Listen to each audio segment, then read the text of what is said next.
आप सभी दर्शकों का। आप देख रहे हैं आज की खबर और मैं हूं आपके साथ प्रगति ठाकुर। चलिए बुलेटिन की शुरुआत करेंगे जम्मू कश्मीर से आ रही इस बड़ी खबर के साथ, जहां किश्तवाड़ जिले के छात्रू क्षेत्र में कल से चल रहे मुठभेड़ अभी भी जारी है। अब आपको बता दें कि आतंकियों के साथ चल रही मुठभेड़ में अब तक भारतीय सेना के 8 जवान घायल हो चुके हैं। घायल जवानों को तुरंत वहां से निकालकर अस्पताल पहुंचाया गया, जहां उनका इलाज चल रहा है, और 3 को एयरलिफ्ट किया गया है। चुनौतीपूर्ण हालात और कठिन रास्तों के बावजूद सेना के जवान आतंकियों को मुंहतोड़ जवाब दे रहे हैं और 2 से 3 जैश के पाकिस्तानी आतंकियों को चारों तरफ से घेर रखा है। चलिए इस मामले पर ज्यादा जानकारी के लिए हमारे साथ हमारे ब्यूरो हेड ज्योति पचनंदा जुड़े हुए हैं। ज्योति जी, क्या कुछ देखने को मिल रहा है? किस तरीके से सेना के जवानों ने मुंहतोड़ जवाब दिया है, क्या जानकारी? कल प्रगति लगभग 12 बजे के बीच सुरक्षा बलों ने इनफैक्ट कल सुबह से ही किश्तवाड़ के छात्रू क्षेत्र को कॉर्डन किया हुआ था, सर्चिंग अभियान चल रहा था।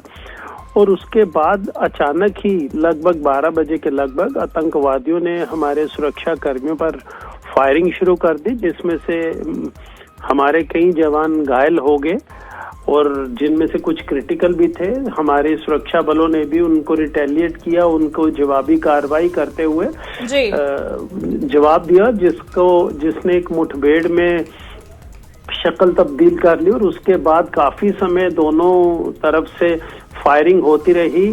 अधिक इन्फोर्समेंट बुलाई गई ताकि आतंकवादियों को पूरी तरह से कॉर्डन किया जा सके और वहां से निकलने ना पाए। कुछ जो क्रिटिकल हमारे जवान इंजर्ड थे, उनको थैना के बेस हॉस्पिटल उधमपुर में शिफ्ट किया गया हेलीकॉप्टर के माध्यम से, जहां उनका भी उपचार चल रहा है। और फिलहाल स्थिति वहां पर जरूर तनावपूर्ण है, लेकिन सुरक्षा बल किसी भी तरह का कोलेटरल डैमेज किए बिना उनको कॉर्डन किए हुए हैं। ज्योति जी, ये जो जानकारी मिल रही है कि 2 से 3 जो जैश के पाकिस्तानी आतंकी हैं, उनको चारों तरफ से घेर रखा गया है, इसको लेकर क्या कुछ अपडेट निकलकर सामने आ रहा है? क्या और आतंकियों की संभावना जताई जा रही है उस दौरान मौजूद होने की? कुछ समय पहले तक किश्तवाड़ और डोडा जिला बिल्कुल आतंकवाद फ्री कर दिए गए थे, लेकिन कुछ समय से फिर वहां पर मिलिटेंट्स की मूवमेंट देखी जा रही है, जिनको न्यूट्रलाइज करने के लिए सुरक्षा बलों ने अभियान शुरू किए और जगह जगह जैसे जो सेंसिटिव एरियाज हैं वहां पर पुलिस और सुरक्षा बलों की निगरानी बहुत है। फिलहाल वहां ड्रोन और हेलीकॉप्टर की मदद से भी इन पर नजर रखी जा रही है, लेकिन अभी तक किसी भी आतंकवादी के मारे जाने या घायल होने की सूचना नहीं है, आधिकारिक पुष्टि भी नहीं है और मुठभेड़ अभी भी जारी है और लगता है जल्दी ही सुरक्षा बल इनको न्यूट्रलाइज कर लेंगे। जी, बहुत बहुत शुक्रिया तमाम जानकारी के लिए ज्योति जी आपका। तो हमारे साथ हमारे रेजिडेंट एडिटर ज्योति पचनंदा जुड़े हुए थे, जिन्होंने पूरी जानकारी दी कि किस तरीके से जवान लगातार मुंह तोड़ जवाब देते नजर आ रहे हैं आतंकियों को और इसी मामले पर लगातार कार्रवाई करते भी दिखाई दे रहे हैं। चलिए इसी के साथ अब बढ़ेंगे अगली खबर की ओर, जहां जयपुर दक्षिण जिले में पुलिस को बड़ी सफलता हाथ लगी है। जहां पुलिस थाना पत्रकार कॉलोनी की टीम ने रिंग रोड पर हुए चर्चित तेज रफ्तार ऑडी कार हादसे के मुख्य आरोपी और 25,000 रुपए के इनामी आरोपी दिनेश को गिरफ्तार कर लिया है। बता दें कि आरोपी 9 जनवरी 2026 को हुए दर्दनाक हादसे के बाद से फरार चल रहा था। अब ऐसे में ये कार्रवाई देखने को मिली, जहां पुलिस को ये बड़ी सफलता हाथ लगी है।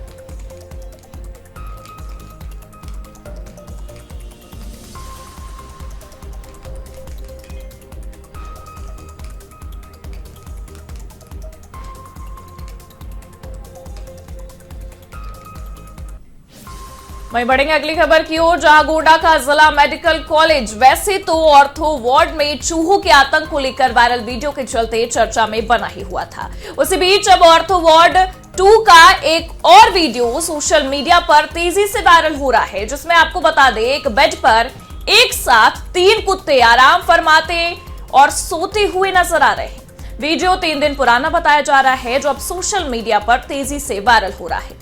पूरे मामले को लेकर गोंडा मेडिकल कॉलेज के प्रधानाचार्य प्रोफेसर धनंजय श्रीकांत कोट स्थानीय ने यह बताया है कि हमने कई बार इन कुत्तों को पकड़ने के लिए गोंडा नगरपालिका विभाग के लोगों को पत्र लिखा, लेकिन उनके द्वारा नहीं पकड़ा जा रहा है। अब ऐसे में ये वीडियो जमकर वायरल होता नजर आ रहा है, जिसके मद्देनजर अब कई सारे सवाल भी उठते दिखाई दे रहे हैं। बता दें कि मेडिकल कॉलेज में वैसे तो ऑर्थो वार्ड में चूहों के आतंक को लेकर काफी ज्यादा चर्चा का विषय बना हुआ था, लेकिन अब कुत्तों के आराम फरमाने का भी वीडियो काफी ज्यादा चर्चा का विषय है। ये जो वीडियो वायरल हुए हैं चूहे का, कुत्ते का, इन सबका हमने तुरंत कॉग्निजेंस ले लिया। इसके संदर्भ में हमने इंक्वायरी कमेटी बना दी। उनकी रिपोर्ट हमारे पास लगभग 48 आवर्स में आ गई। रिपोर्ट के बाद जो रिपोर्ट की उसमें जो फाइंडिंग आ गए, उसके अनुसार हमने 4 लोगों को वहां पे सस्पेंड किया है। तो संबंधित वार्ड था ऑर्थोपेडिक वार्ड, वहाँ की जो स्टाफ नर्स इंचार्ज है और उस समय जो वहाँ पे 2 स्टाफ नर्सेस मौजूद थे जिनकी ड्यूटी थी, और वार्ड बॉय जिनकी ड्यूटी थी, उनको वहाँ पे हमने सस्पेंड कर दिया है। वही बता दें कि चूहों के आतंक को लेकर वायरल वीडियो चर्चा का विषय बना ही हुआ था, जो कि हम आपको तस्वीरों के माध्यम से दिखा भी रहे हैं। लेकिन अब एक और वीडियो इस वक्त सोशल मीडिया पर तहलका मचाता नजर आ रहा है, जिसमें बेड पर एक साथ 3 कुत्ते आराम फरमाते सोते नजर आए। अब ये वीडियो दोनों जो है वो चर्चा का विषय बना हुआ है और मेडिकल कॉलेज को लेकर कई सारे सवाल भी खड़े करता नजर आ रहा है। बता दें कि इस पूरे मामले को लेकर गोंडा मेडिकल कॉलेज के प्रधानाचार्य ने भी बताया कि कई बार इन कुत्तों को पकड़ने के लिए गोंडा नगर पालिका विभाग के लोगों को पत्र लिखा गया, लेकिन उनके द्वारा नहीं पकड़ा गया। पर अब ये सोशल मीडिया पर दोनों वीडियो हम आपको दिखा रहे हैं, जो कि काफी ज्यादा वायरल है। एक तरफ चूहों का आतंक आप देख रहे हैं और दूसरी तरफ कुत्ते आराम फरमाते भी नजर आ रहे हैं, बेड पर आराम से सोते हुए दिखाई दे रहे हैं। तमाम लोग भी यहां मौजूद है, मरीज भी मौजूद है, उनके परिजन भी दिखाई दे रहे हैं।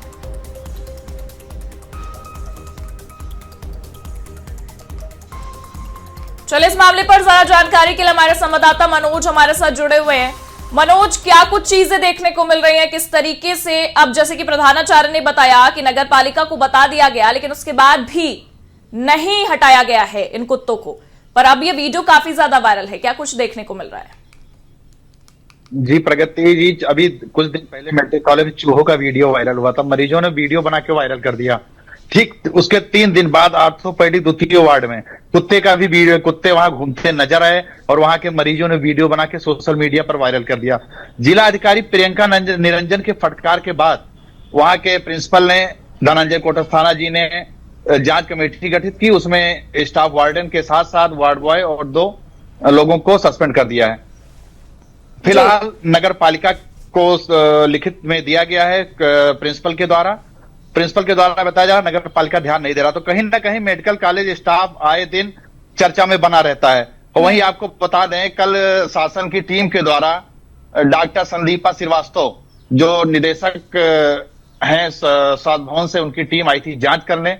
जांच में मीडिया के बंधुओं को बाहर रखा गया। इतवार का दिन जांच का चुना गया, जहां कहीं ना कहीं स्वास्थ्य विभाग संदेह के घेरे में आता है। जी प्रगति, जिस तरीके से देखा जाए नगर पालिका के भी कार्यप्रणाली को लेकर कई सवाल उठ रहे हैं, क्योंकि पत्र लिखे जाने के बाद भी इस तरीके से ध्यान ना देना भी सवालों के घेरे में। जी बिल्कुल, जिलाधिकारी प्रियंका निरंजन के द्वारा नगर पालिका के ईओ को बुलाकर उसकी मीटिंग की गई है और जिलाधिकारी के द्वारा निर्देश दिया गया है कि जिला जो पुराना भवन है मेडिकल कॉलेज का, उसको 20 दिन में हटा के नए वार्ड में सभी को शिफ्ट कर दिया जाएगा। जी प्रगति, मतलब एक तरीके से बोला गया है कि अब कार्रवाई हो पाएगी। चलिए बहुत बहुत शुक्रिया तमाम जानकारियों के लिए मनोज आपका। बता दें कि ये वीडियो चर्चा का विषय बना हुआ है। हम 2 वीडियो आपको दिखा रहे हैं, जिसके मद्देनजर अब जो मेडिकल कॉलेज है ये भी सवालों के घेरे में है, लेकिन नगर पालिका को पत्र लिखे जाने के बाद भी इन्हें नहीं हटाया गया। उसके बाद भी कई सारे सवाल खड़े होते नजर आ रहे हैं।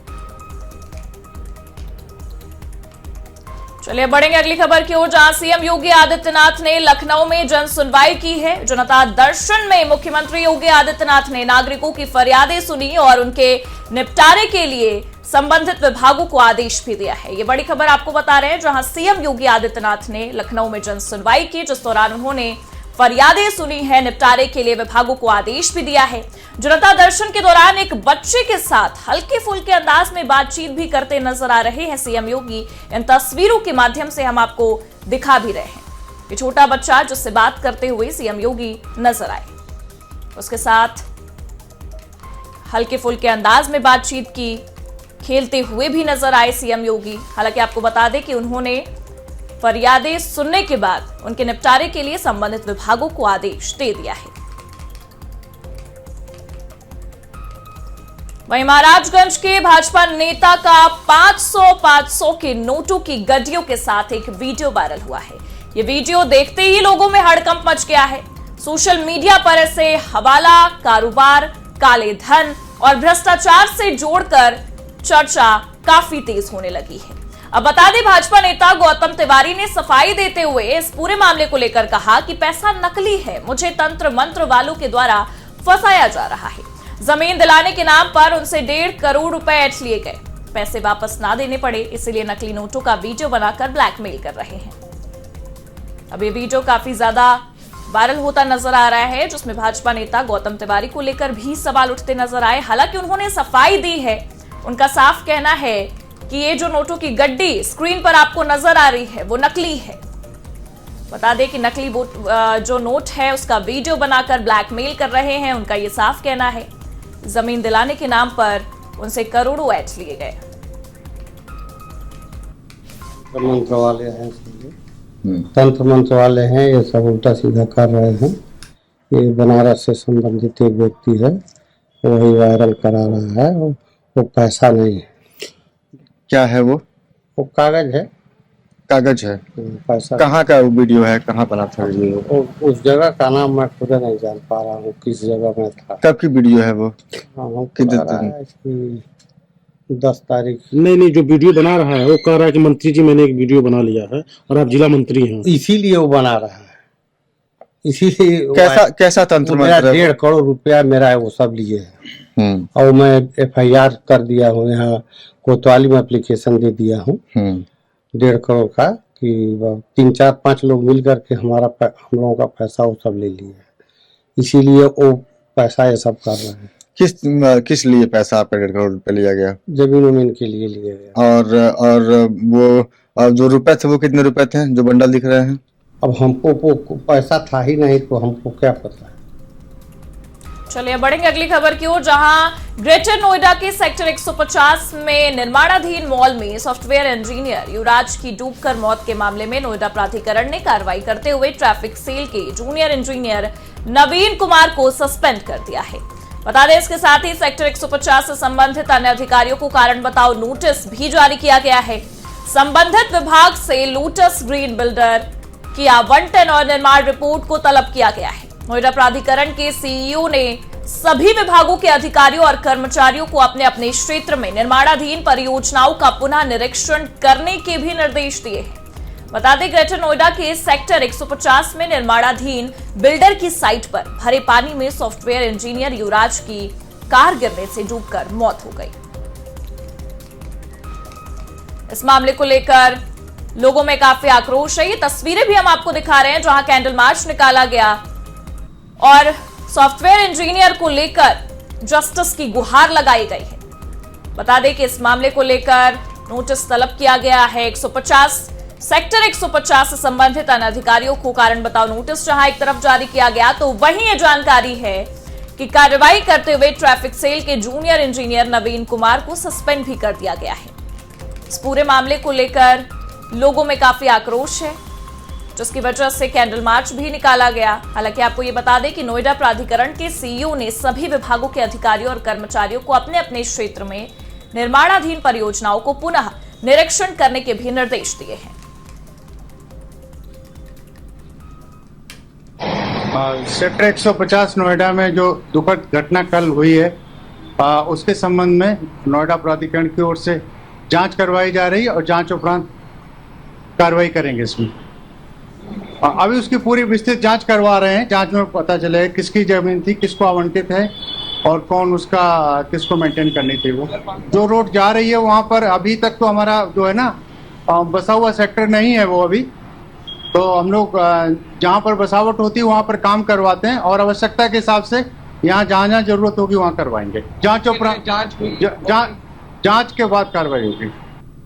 मेरा बेटा तो बचाव के लिए संघर्ष कर रहा था और हमको बोल रहा था, रिपीटेडली बोल रहा था फोन पर जब भी बात हो रही थी कि पापा बचाओ, पापा बचाओ। हेल्प हेल्प भी चिल्ला रहा था ताकि कोई जनरल पब्लिक भी उसको मदद के लिए कुछ कर दे। लेकिन ज्यादातर जो वहां भीड़ थी वो तमाशबीन थी और कुछ वीडियो बना रहे थे, डांटने पर तब वो लोग रुके और मेरे बच्चे की जान खामखा चली गई बिना कोई संसाधन उपयोग किए। सही समय पर उचित संसाधन उसको नहीं मिला सपोर्ट के लिए, उसका जीवन चला गया। उसने 2 घंटा संघर्ष किया जान बचाने के लिए खुद से। थोड़ा सा सपोर्ट मिलता तो वो बच सकता। बढ़ेंगे खबरों की ओर, जहां भारतीय जनता पार्टी के राष्ट्रीय अध्यक्ष पद के लिए नितिन नवीन आज नामांकन दाखिल करेंगे। राष्ट्रीय अध्यक्ष के चुनाव की इस प्रक्रिया में भाग होने के लिए भाजपा के सभी मुख्यमंत्री, पार्टी की राज्य इकाइयों के प्रमुख और अन्य प्रमुख नेता पार्टी मुख्यालय में एकत्रित हो रहे हैं। नितिन नवीन के पार्टी के 12वें राष्ट्रीय अध्यक्ष के रूप में निर्विरोध चुने जाने की संभावना है, क्योंकि प्रधानमंत्री नरेंद्र मोदी और गृह मंत्री अमित शाह सहित पार्टी नेतृत्व इस पद के लिए उनकी उम्मीदवारी का समर्थन कर रहा है। बिहार से 5 बार के विधायक नवीन को हाल ही में पार्टी का राष्ट्रीय कार्यकारी अध्यक्ष नियुक्त किया गया था। अब ऐसे में राष्ट्रीय अध्यक्ष के नामांकन भी दाखिल करेंगे नितिन नवीन, जिसके समर्थन में प्रधानमंत्री नरेंद्र मोदी और गृह मंत्री अमित शाह भी नजर आ रहे हैं। साथ ही साथ पार्टी नेतृत्व इस पद के लिए उनकी उम्मीदवारी का समर्थन करता भी दिखाई दे रहा है।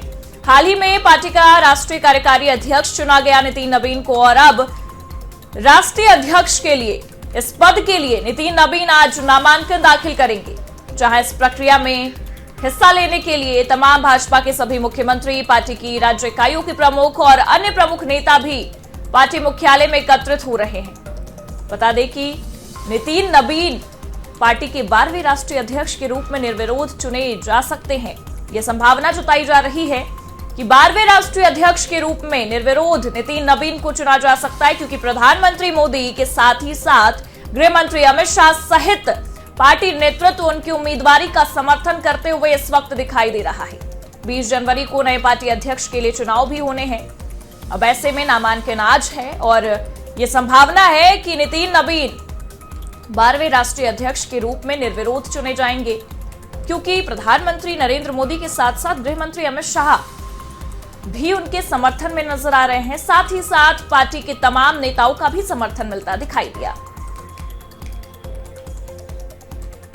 चलिए, इस मामले पर ज्यादा जानकारी के लिए रेजिडेंट एडिटर कुंदन कृतज्ञ हमारे साथ मौजूद है। कुंदन जी, जिस तरीके से देखा जाए, बिहार के 5 बार के विधायक नवीन पहले राष्ट्रीय कार्यकारी अध्यक्ष चुना गया और अब राष्ट्रीय अध्यक्ष बनने की संभावना पूरी है, क्योंकि समर्थन मिलता दिखाई दे रहा है। क्या कुछ कहेंगे?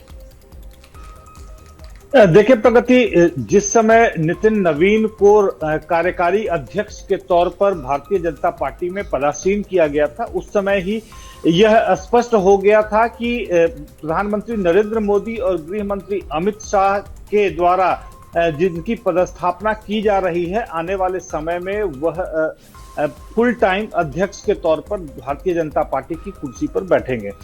सबसे अहम बात आपको बता दें कि आज दोपहर में 2 बजे से 4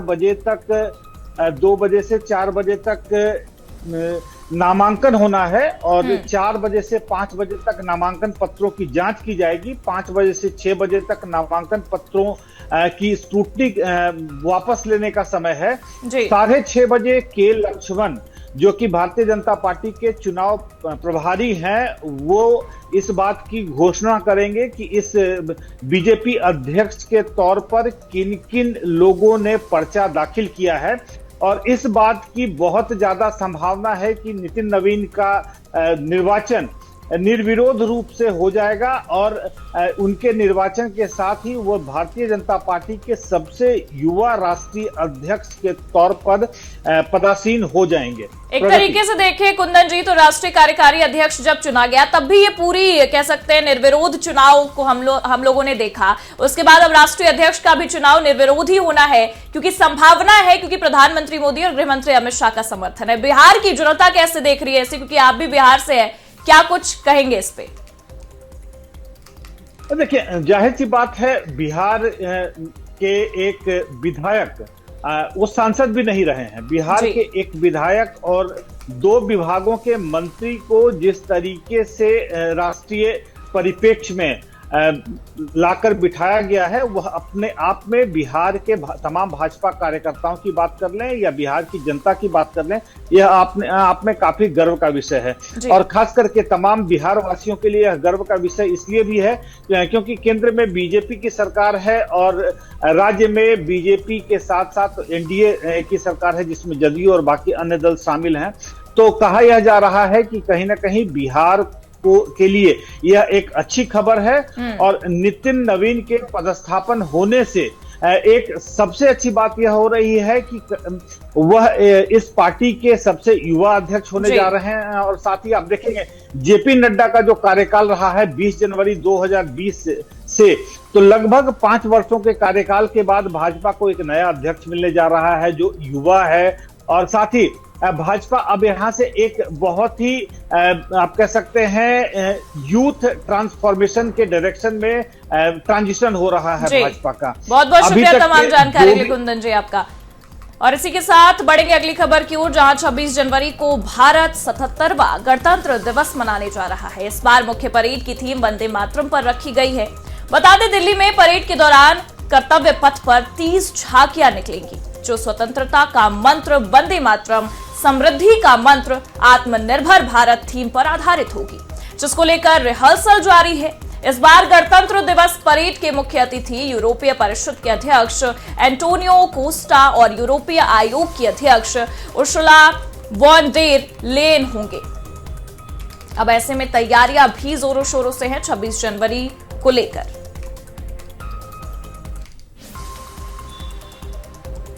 और इसी के साथ फिलहाल के लिए इस बुलेटिन में बस इतना ही। देश और दुनिया की तमाम बड़ी खबरों के लिए आप देखते रहिए आज की खबर।